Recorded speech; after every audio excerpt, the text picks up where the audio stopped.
Hello and welcome to Spotlight. This is Art Cortinell reading Don Pearce's Bible Prophecy in today's world news.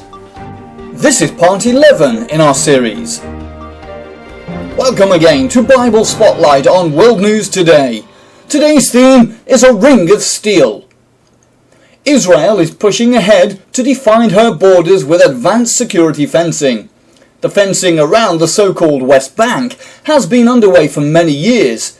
This security fence is often described as a wall in the Western press, although only some 4% consists of concrete walling. The concrete wall parts have only been installed where there has been a long history of weapons being fired at Israeli vehicles on the other side of the barrier.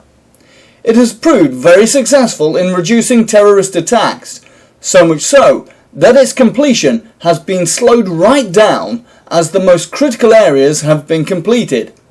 A further 30% remains to be built to be finished. Israel has long had a substantial fence on her northern border with Lebanon, which is constantly patrolled. However, her fence on the eastern border with Syria has sections that were of such poor quality that it is said that a goat would be capable of jumping over it. Faced with the mounting threat of trouble from Syria and Lebanon, the Israeli government has pushed ahead with replacing the old fence with a high-tech smart fence, which is due to be completed by the end of the year. In the south, the Gaza Strip border has long been fenced, and in 2011, Israel commenced fencing the Egyptian border across Sinai, which is now virtually sealed off with a smart fence.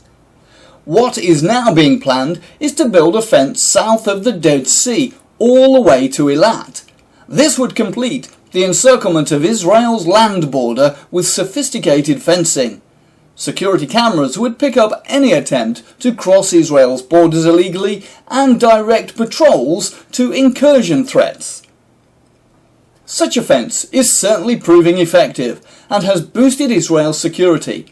It cannot, of course, prevent rockets from being fired over them. It is a far cry from the security that God will provide in the kingdom age when all nations will live in harmony and weapons of war will be turned into agricultural implements. This time has not yet come, and Israel takes steps to implement her own defences and feels confident in the many measures she is taking to be secure. We know from Scripture that this is misplaced. They will not save her from her enemies in the time of her final trials. She has to be humbled so that she realizes that there is only one true source of power. Consider these verses in Isaiah chapter 2, which must be speaking of the time just prior to their saving at the hands of Christ. As is so typical of Bible prophecies, it opens with a wonderful kingdom picture in the first 5 verses. The rest of the chapter explains how we arrive at this state, and so we see these verses as describing the situation prior to this change. Therefore, we read, "Thou hast forsaken thy people, the house of Jacob, because they be replenished from the east, and the soothsayers like the Philistines, and they please themselves in the children of strangers. Their land also is full of silver and gold, neither is there any end of their treasures. Their land is also full of horses, neither is there any end of their chariots. Their land also is full of idols. They worship the work of their own hands, that which their own fingers have made." Isaiah 2, verses 6 to 8.